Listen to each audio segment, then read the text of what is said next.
Thank you so much for still being with us into our 8 o'clock hour here in Morning at NTV. I am Priscilla Regina Naloga, hashtag Morning at NTV.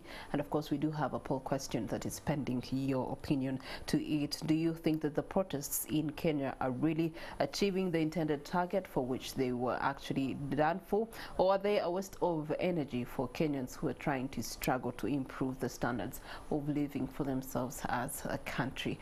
Do give us your 2 cents on that matter. But as we journey on, keeping all things medical, this Wednesday morning, looking to technology, the president has been very vocal since his inauguration into the present term. He's serving about science and technology, and he has put and injected a lot of money into development of technology so as to aid development. Now, of course, the focal area being the health sector. And this morning, we also want to look at a development in the health sector using technology. Doctors visit online. Yeah. COVID-19 brought so many of these up in so many different ways. You could interact with a doctor without having to go to a hospital because of the limitations and stringent terms and conditions of movement. And then you could receive medication without necessarily having to go to the bank or cash out, simply wire from your account to a pharmacy, and then the medicine is delivered right to your doorstep. So there's been so many developments when it comes to the health sector. One of them, most recently added to that catalog, is NetDoc. NetDoc is an app that you can get on your Google Play Store or your Apple Play Store, and it definitely gives you a doctor without necessarily leaving the comfort or the discomfort thereof of your place where you are at that given time. So taking a look at a doctor's visit online is what we're going to be looking at. We do have a consultant physician that is joining us for this conversation to help us understand more about this technology and what's the twist and turns to it. We're joined by Dr. Wilbrod Okongo. Good morning to you, Dr. Wilbrod. Good morning, Priscilla. Okay. You are the CEO for NetDoc. Yes. But I know that with every development of technology, there's always a backbone to it. There's always a story to what meets the eye. What's the story to the prior development of NetDoc app? Priscilla, thank you for having me. And thank you for allowing us to share with the viewers the story about NetDoc. The inspiration for coming up with this software was after a personal tragedy. After the loss of my dad several years ago due to heart attack. He had gotten a simple type of heart attack that could have been prevented, but he could not access health care. After several hours, he got a second heart attack and could not survive. Mm-hmm. This was compounded several years later when another family member also got a heart attack and also was not able to adequately access medical care. Now, several years later, or I would say 2 or so years later, at the height of COVID, I kept getting requests for consultation. Mm-hmm. And I live and practice in medicine in Sweden. So we realized that there is a very big gap when it comes to Medicare. So NetDoc is all about bridging the Medicare gap. It's all about extending service to those in hard to reach places. We all know that Medicare, we have most of our people have good access when at all in Kampala. Outside Kampala, in the big towns, outside Kampala, there is severe shortage, and this is where NetDoc comes in. But NetDoc is not only for those who are outside Kampala. Even for those who are within Kampala, we all know that it takes a bit of time to access a doctor. Imagine you wake up in the morning with maybe chest pain, or abdominal pain. And so many people have passed on. And the thing is that, no, he just complained of chest pain. She just complained of a pain here and there, and they just passed on. Yeah. Yeah. So we know that given the traffic situation here, given the family situation, mm-hmm. and so many things, so many people tend to avoid going to hospitals because of So many reasons. Parents cannot have difficulties. Maybe they cannot live. Those with the children and need to go to hospital. Maybe having difficulties to access hospitals for whatever reasons. Transport, having need for childminder and that kind of thing. So there are several reasons as to why people normally have difficulties accessing healthcare, and this is where NetDoc comes in. NetDoc comes in for the parents who have difficulties. NetDoc comes in for the corporates who have difficulties leaving their offices to go and access medical care. NetDoc is there for you, the office workers who cannot leave your office to go and access medical care. So imagine you're at workplace and you fall sick. You don't have to leave your workplace to go in a queue in some hospital or to queue up in traffic to access your doctor. You can do that at the comfort of your office. So this is where NetDoc comes in. So NetDoc we built NetDoc to allow users access video consultation with their doctors at the comfort of their destination. Wherever you are, you could be in a taxi, you could be at home, you could even be in a party, but you can still access your doctor as long as you have good internet and a phone that allows you to connect to your doctor on video. So this online doctor's visit, does it cover all spectrum of disease and health-related concerns, or is it specific to maybe heart disease, cancers and things like that? Thank you so much.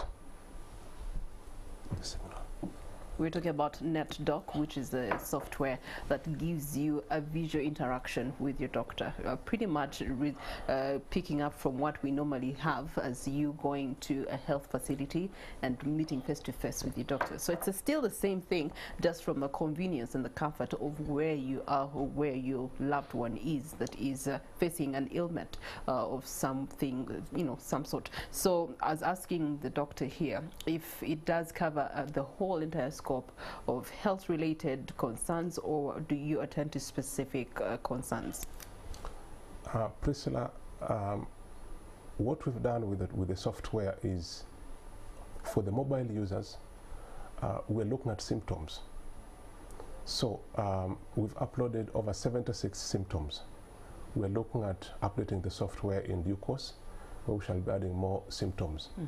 So we're looking at every symptoms, and this arranged in alphabetical order from A to Z. So there are different symptoms from the simple diseases like flu, like headache, whatever it is, up to, so we have NetDoc allows you to take care of chronic ailments as well as acute ailments as well as subacute ailments. But I want to mention this. When you download the application, there are particular symptoms that we could be pointing to emergencies, like dizziness. It could be a sign of it's a stroke. Chest pain could be a sign of heart attack. Now, when you have those kind of symptoms, but you have other symptoms together, which could be pointing to, and like if you have dizziness and weakness of any part of your body, you don't have to wait for the application, because that's an emergency. So we don't want you to rely exclusively on the application. We want you to call 911 immediately and go to the emergency department. But to answer your question, NetDoc is for both acute ailments and chronic ailments. Okay. Yeah. You have mentioned the fact that NetDoc has the ability to quickly assess and then refer you to perhaps the emergency window if need be at that time. And you've mentioned 911. Here in Uganda, 911 is not really applicable for us. So what's the alternative that NetDoc gives me in case of an emergency? Well, the concept is built on the NetDoc concept is about video consultation. It's about remote consultation. Now, in case you need to access a physician for in-person consultation, the recommendation is you don't rely exclusively on the application. We know that's going to take time between when you leave your home and you reach the emergency department in Mulago. Okay. But if you want to rely on the application, you can quickly access a doctor. You can quickly access a doctor upon you filling out the questionnaire. The doctor sends, if the doctor feels that you need to get a quick, you need to get a quick prescription, he will quickly send a prescription to the nearest pharmacy. What we've done with the software is NetDoc is in partnership with several service providers. We're in partnership with the laboratories. I can mention C-Lab and Lancet, which have several facilities in the whole country. I can mention pharmacies like Vine Pharmacy, like Guardian Pharmacy, that have several facilities in the whole country. We're also in partnership with imaging centers. So if the doctor feels that you need to be referred for either an imaging, he should quickly send an imaging request that goes to one of our partner imaging facilities, either Kampala Imaging or Ruby facility that you do this imaging from, and the report is sent to the doctor. But that is if the doctor feels that he can take care of this condition via video consultation. But still, our recommendation, our advice that if the symptom points to an emergency, say stroke or something to do with the heart, we recommend that you seek in-person consultation, and that's in a hospital. Okay, yeah. All right. I've been able to download the app NetDoc, and it requires me some information, which is sensitive information. Yes. I'm also walking through the dry run here on how to get a booking, an appointment, which questions I have to answer in order to get a consultation, things like that. Which information is supposed to be as secret and private as possible. So let's talk about this particular app. It is, first of all, the health sector is highly regulated. Now, when it comes to apps that are there to support the health sector, you are looking at privacy and security being paramount. In regards to this app, how are you ensuring that it's complying to all the necessary requirements as far as privacy and security of patient-doctor relationship are concerned? Great question, Priscilla. First of all, I want to say this. Before an application goes live on either Play Store or App Store, that application has got to meet the GDPR standard. The GDPR, that's the European General Data Protection Regulation, that guides how we handle user data. So the software is now live on Play Store and App Store, which means that we've met the standard. Secondly, the software is end-to-end encrypted, which means that between you, the mobile user, and the doctor, the data is transmitted as codes. Nobody in between there can access this data. It's only transmitted as codes. Thirdly, the application does not store this data. We don't store videos, we don't store photos. It's only transmitted as codes. Fourthly, when it comes to user-sensitive data, like passwords, like PIN codes, and the like. Yeah, because I was being asked for a national ID or a driver's permit. That's very sensitive information. Yes, I was coming to that. Yes, yeah, I was coming to that. All user-sensitive data, we don't store. We don't store that. But I want to mention two other things. One, we're having an update which is coming. I think in the next couple of days. We want to make it much simpler for our users to quickly download the app, and we are trying to strip as much as possible to make it simpler. But at the national level, we've made the standards required by NITA. We have a NITA certificate. We have a NITA certificate. I have been to the Medical Council. I did a demonstration to the Medical Council. We have a certificate of practice issued by Uganda Medical and Dental Professional Council. And as we talk now, we are good to go. So we've met all the standards. But again, at the local level or at the software level, we have very strict access control. Not everybody accesses the user data. So the data you transmit is between you and the doctor who is going to meet with you. So nobody else comes in between that data. So even our admin who redirects you from to the doctor you're going to meet has no access to this data. at all. Okay, Yeah. so a doctor has access to the data. However, in case of reference to an in-person interaction with an actual physical health worker, Yes. that means that they'll need this data to actually then pick up from where I was given whatever recommendation or treatment that I was given through your app, to then resonate with what the doctor is going to prescribe next for me regarding my condition. Yes. So how am I then supposed to collect that data and share it with the in-person health worker? Yes. So what the software does is, one of the requirements as you're filling in, as you create an account, is the email. Now, when the NetDoc physician is referring you for in-person consultation, he's going to send a consultation referral. This consultation referral is sent to your email. So he details your symptoms and what has been done, or what investigations have been done up to this point. So this word sent on email, we should go with to maybe meet the physician in Mulago. But what we've also done is, as a virtual health service provider, we're in partnerships with several hospitals. We are working on a referral mechanism. So like if someone is in Masaka, deep in the village, and has to come to Masaka Hospital, we just don't let you hanging. We let you go and meet a particular point person in Masaka Hospital. So in every major hospital we have a point person. In every major hospital we have a point person. So when you go to Masaka Hospital, you're going to meet this point person. A NetDoc point person who helps you navigate within the routine at Masaka Hospital, or in Arua Hospital, or in Budubuju and the like. All right. I'm glad you mentioned Masaka because we have rigidity amongst our, native people. This person will go to Masaka Referral Hospital.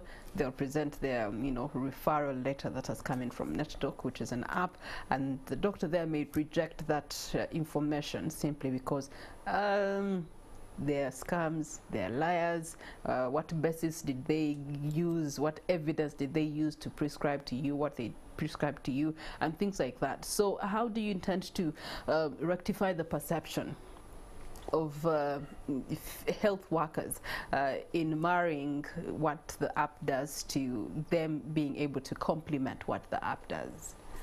Yes. One thing is for sure, that's going to take us a long time before the perception, because the public tend to have a certain perception when it comes to telemedicine, but this is the future of medicine. Medical practice, mainstream medical practice, are getting to know that telemedicine is not there to do with the mainstream medical practice, but to complement. Yesterday, we had a meeting, we had an informal meeting with the Director General of Ministry of Health, but it was a very positive meeting. We are going to have a follow-up meeting.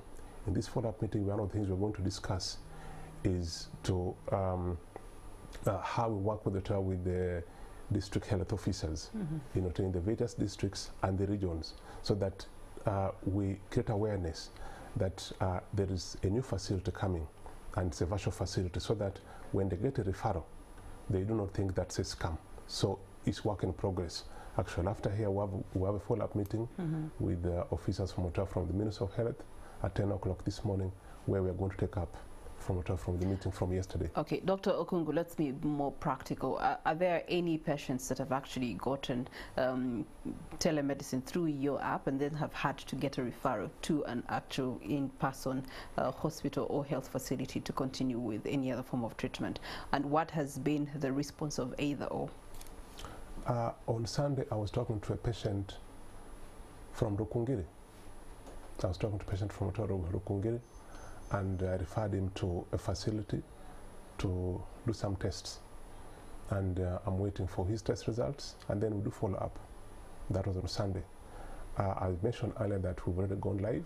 We were transitioning from staging mode, where we've been doing testing to now taking care of patients. And yes, this is ongoing. Okay. Yeah. All right. You've mentioned testing. obviously a diagnosis, for it to be complete by a doctor, there must be tests that must be done to verify what ailments that this person could possibly having. How do you merge that with the app? I mentioned earlier that we're in partnerships with the labs, we're in partnerships with the diagnostic centers, imaging centers and pharmacies. So what happens is this: our doctor sends a prescription. Now this prescription goes direct to the patient's email. Now this is what he goes with to either C-Lab or Lancet or Kampala Imaging Center. So upon getting his result, he gets the hard copy, but also gets an e-copy from these labs. The e-copy he uploads from the application. So once he uploads that, it goes to the software. The doctor sitting somewhere in Budubujo or somewhere in Karamoja gets the test result in record time and replies to the patient, "I've seen your test result and these test results warrants further investigations." Or, "I've seen your test results and these test results warrant a treatment. I'm sending a prescription, go to this pharmacy and get the prescription." Yeah. Dr. Kongo, this is in light of the fact that this is not Sweden. Here in, for example, Kampala, the nearest imaging center is really very far from us. Actually, the nearest one is on Buganda Road from where I'm seeing it. Nearest pharmacy could be just down here at Oasis Mall. That's not the case in Masaka. That's not the case in Rukunji that you're mentioning. So you have talked about record time, which is more close to real time. How are you going to be able to ensure that people don't die? People don't get other complications because of that gap in there of, I have seen you virtually, then I have to go do the test from a certain lab X, which is very distant, and then come back, upload that information, and then it's not guaranteed that the doctor is there waiting for that information, is it? What happens is this: once the test result comes back, the doctor gets a notification, gets an SMS alert and gets a notification that you have a test result that has been resubmitted. So it urges the doctor to promptly administer and respond to the patient. You mentioned something about death. Of course, there's no doctor anywhere in any part of the world that can guarantee that a patient will not, a patient cannot die. But I need to mention something here. We are taking advantage of the latest technological advances, and I think you've heard of artificial intelligence. We've incorporated artificial intelligence in our module. It allows the doctor, in case someone comes up with a symptom like headache, when a headache is a symptom, a doctor will be thinking about 10, 20, 30 different diagnoses.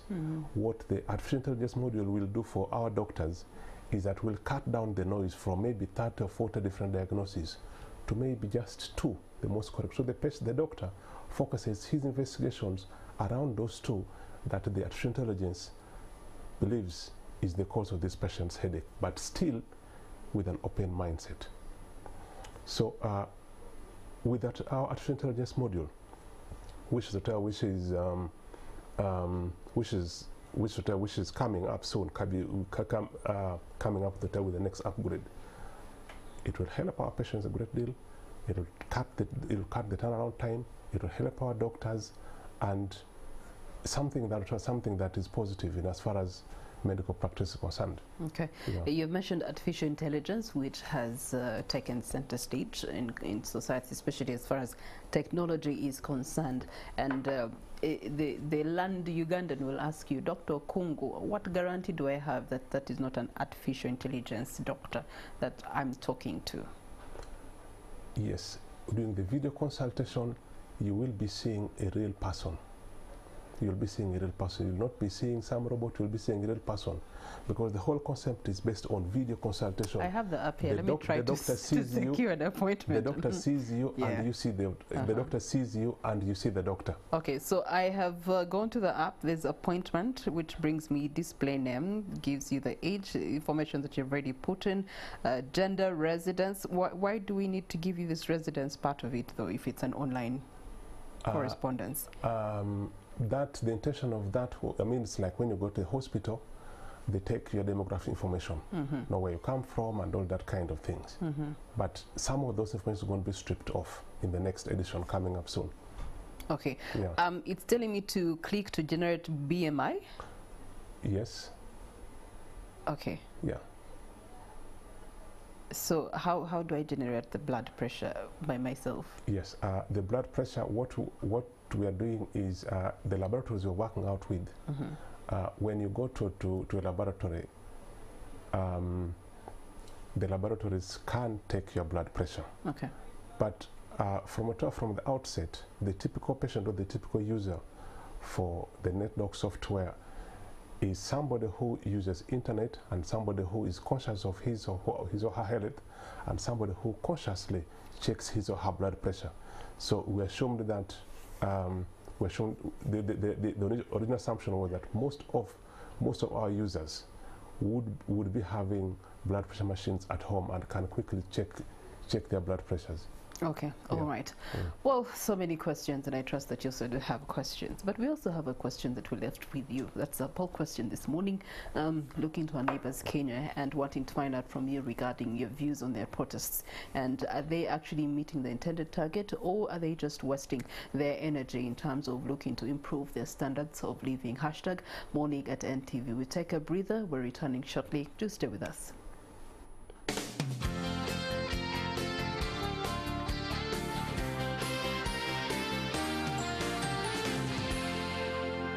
Watching Morning at NTV.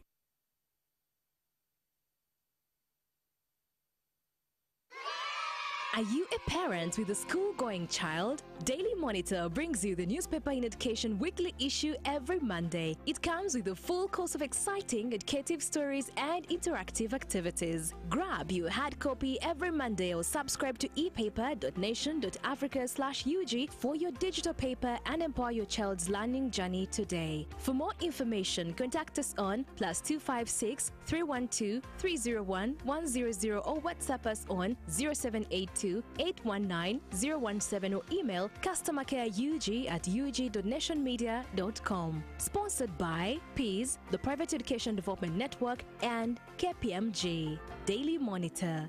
Truth every day. So, this is where it all began. Those styles weren't working. So we made something better. And you didn't stop there. We knew we weren't changing the world with our clothes, but the women who wear them might. And you went from playing with dolls To becoming a fashion powerhouse. We see you're great. Katukuyambe ukusesamu with Absa Business Banking. Speak to us about how we can help you get it done. That's Africanacity. That's Absa.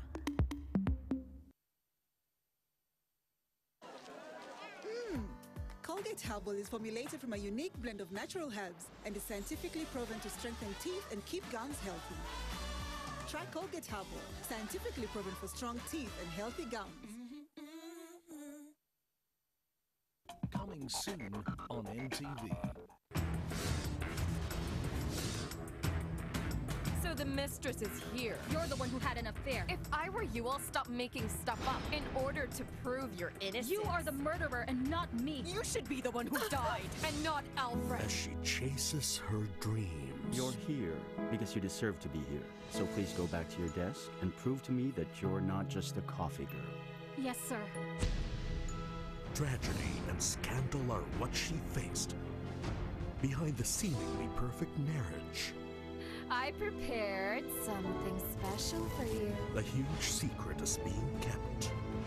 Stop tickling me. I know you're having an affair. You think I'm stupid? I'm celebrating the death of my Mary. You murdered your husband! I only did that because of you! I am free now, and you are not. You'll forever be haunted by your conscience and your guilt for what happened to Alfred. And you won't be? In a new beginning. Let's start over, Mother. Is that what you want? Excuse I'm me, not hey, afraid to do it. hey, I'm gonna sir. do it. Oh. Hey! She will meet a man who, just like her, went through many hardships. And that it's not too late to live his life, to truly live his life, instead of drowning himself in alcohol every day. It's her. The story that will question the truth. You are Claire. You are not Carmen. You're only pretending. What are you even saying? The series that will shake your afternoon. Article 247. Coming soon on NTV.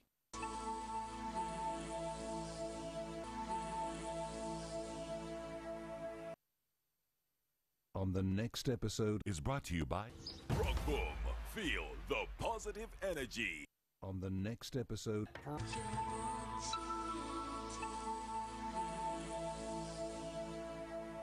Rock Boom, now in a new bottle with the same taste and same positive energy. Available in a 320 ml PET bottle.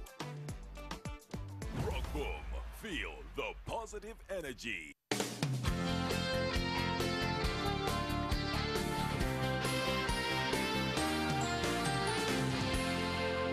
You're watching Morning at NTV. Morning at NTV is where you are, and thank you so much for being with us. Now we want to join Ivan Kiwadnyolo this morning. He's looking into the lower secondary curriculum that was launched out most recently. However, one of the gaps in between there was the books that were supposed to be facilitating this curriculum, and the Ministry of Education had not catered to them in the last financial year. However, in the new and current financial year, budget-wise, it was catered for, and so they're starting to distribute books to the different parts of the country. Ivan Kiwadnyolo is following up with the Ministry of Education in this regard, distribution of these books in Entebbe this morning. Good morning to you, Ivan. Thank you very much, Chris and Priscilla. I am coming to you from the home residence of the Honorable Member of Entebbe Municipality, Michael Kakembo, this beautiful morning.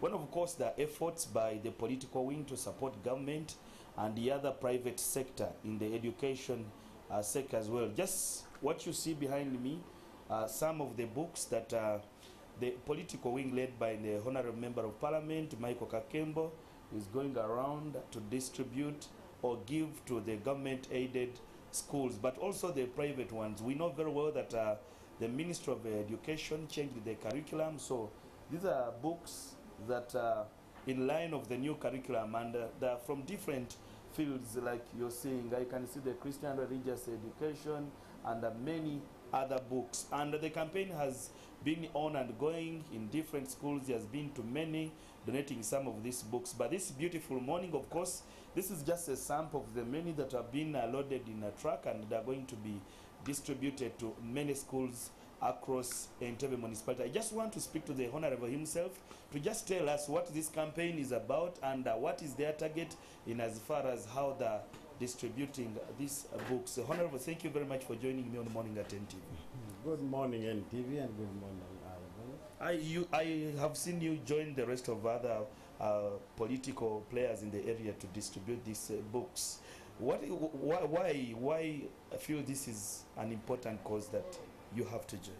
Oh, yes, I am a leader, that's the first place, and I didn't come from heaven. I was born here. I studied in most of the worst schools in Entebbe. I'm a product of Chief Primary School, Entebbe parents, senior secondary school, I think you can see. So I'm a person who grew up without looking at a textbook, because my father or my parents could not afford them. So as leaders now, we feel that we should do something. We provide these when we come back, I'll ask that question so that people understand. Of improving academic standards, it shouldn't stop on talking, but it's time we walk the talk. As leaders, we are stakeholders. When talk of improved education in my constituents, I feel I will not just talk about it. What do we need? We need the tools in place. We need the textbooks and for the student to read. So that's what we are doing. If you can just, what are you targeting? How many schools do you think you're going to give these textbooks? Well, last time I gave to all schools in Entebbe, both government and private schools, secondary schools. Now I want to target all secondary schools, I mean all primary schools, both government and private. The books I have, there are very many. Many of them are here. You can see this. But we are going to try our best and give all the schools. We don't discriminate because these are our voters. We share the same problems. And by the way, the private schools are partners in the education sector. They're helping government. One, to recruit Ugandans. Two, to educate, the nation. So we equally need all of them because we supplement each other. And which subjects specifically, or you are giving? All the subjects. I give all the subjects. With the secondary school, we gave both arts and sciences, because now we are emphasizing most of them sciences a big time. In primary schools, I'm giving them, of course, all the books: SST, religious. I've seen some religious education, Luganda, English, and Swahili. So many books. We go for primary, they're a little complicated. But I've seen some Swahili books, some English and practical, some dictionaries, teacher's guide, because they needed them. Most of the private schools, by the way, they don't even have the teacher's guide. So I give them teacher's guide to help them, you know, on how they can execute, of course, their duties well in class. And of course, a number of textbooks. We know how expensive a textbook is. And we know how our parents are suffering. When you tell a parent that we need this kind of textbooks, it's very expensive, more expensive than even school fees. So let us come and help the parents. But what is the magnitude of this need, especially in the government-aided schools and those that are private, maybe? No, it is very big. It is very big because, you know, of course, our economic standards. When you go to private schools, they are in a very bad state. Not only the infrastructure, but of course the tools that they need. Many schools don't even have libraries. So you find the teacher suffering with only one textbook where he gets the notes to go and teach the students or the pupils. So they cannot get chance to get to the library to read these textbooks by themselves because they don't have them. So when we bring these books to the schools, we are opening now doors for even the students and the pupils to go in the library and read for themselves, because the teacher gives you only 25%. The rest you have to do your own research and find more. You know? So what you're doing is to help the students get access to these books, read them, get the knowledge, and then they can perform better. Honorable, for time reasons, we'll end the conversation here, but I think as a member of parliament, this should have been the work of the government, better legislation in parliament, and these books are given by government or support the private sector, just like you said. Don't you think that should have been government doing this? I am part of government. You know, that's where leaders go wrong, because right now I don't want to point fingers, but as a leader, what are you going to do? I had my manifesto. I was talking of improving the education standard, improving the youth. I cannot, it's not me to lament now, because I'm in office. I'm the leader. People are looking at me for solution, not lamentation and excuses. So I am part of government. Okay, for time reasons, we'll leave the conversation here, but thank you for making time to speak to us. You're welcome. Thank you, NTV, and thank you, Ivan, for coming very early in the morning in my home. Okay. Well, that is the honorable member of Parliament for Entebbe Municipality, Michael Kakembo, just giving us a brief. But I know, of course, this campaign has been on. Many schools have been have benefited from this campaign, and many continue to do this. And these are efforts. This is what the community demands, that whoever has something small can put a hand. But for time reasons, I want to get the conversation back to the studios. A very good morning to you and our audience. Okay, thank you so much, Ivan. I hope you can get a copy of these books, and we have a deep analysis of what are the contents in these books. Coming back to the studio, we're talking about NetDoc, which is a software app that actually aids in ensuring that it gives you an experience that is most desired, especially for health sector. Present day with technology being the center stage of everything, it gives you a face-to-face doctor appointment and doctor interaction, and then thereafter the same system that you go through when you have a physical doctor is the same system that you go through. It's just that you don't have to move. But I was asking Dr. Kungu here that from what we have talked about so far, it feels like there's no difference between me walking up to a health facility and maybe the health facility is even better. The doctor is in room 1, the lab is in room 2. It's a one-stop center versus me using or going to NetDoc to be able to get a similar service. Yes, Priscilla. Most of the times, people go to health facilities when they don't plan to. Very few times that people go to health facilities when they've planned. So when you planned, yes, everything is in one stop facility and you can access all in the same place. But we are talking of these other times when you don't plan. And this is where NetDoc comes in. NetDoc is about convenience, it's about time, it's about cost saving. I mentioned earlier the problem with like traffic in Kampala here, where it takes several hours to commute, say from Entebbe from say Kawempe to Mulago at peak hours. Just one of the scenarios. So this is where NetDoc comes in. We have cases where people just fear to go to hospitals for whatever reasons, and this is where NetDoc comes in. Put it this way. You have your grandmother who is in Paida or is in Tororo, and needs to come to visit a physician for maybe cardiac review, heart review, or diabetes review, or back pain. Now, this is where NetDoc comes in. They don't have to travel from Entebbe. They don't have to travel from Paida, from Tororo, from Bundibujo to come to Kampala to access a specialist. We have onboarded. We've onboarded local specialists, and we are talking of gynecologists, we are talking of pediatricians, we are talking of orthopedic specialists, we are talking of surgeons, we are talking of cardiologists. So you mentioned it. We are talking of psychiatrists. You mentioned it. Recently, I read about. Of course, this is something all know, that there is severe shortage when it comes to specific specialties in the country. Yeah. Probably most of them. But like psychiatry, for example, if you go up country, there are so many regional centers which could hardly have one psychiatrist. Now, and we know that mental health is something which is getting more and more attention, because people get to know that it's not just the typical madness, but there are other forms of mental ill health that are not well taken care of. Now, NetDoc comes in to fill this gap. NetDoc is not there to replace the traditional medical practice. It's there to complement and fill the gap, but also help you save the time when you really need to have a a doctor appointment. Okay. Lastly, what is your vision for the future of NetDoc, especially in service delivery? NetDoc as a telemedicine service provider, we look to the future. We are bringing the future today. We have a vision of putting NetDoc out there as a major or a leading telemedicine service provider. And our vision is to bring healthcare to people, healthcare at their comfort, healthcare that fits their schedule. When they cannot go to the hospitals, we look to the future where they will be looking to NetDoc as the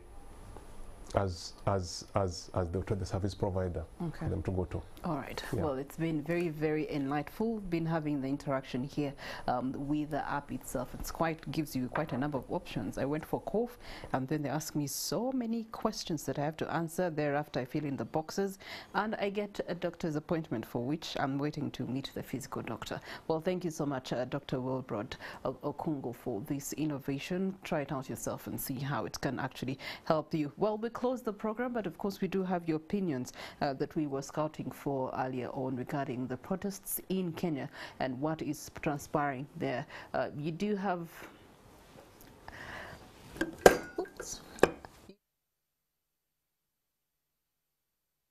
an innocent lives dead. That's a comment coming in from Facebook. We get another comment from Facebook, Alphabets, who says it will depend on how big they protest.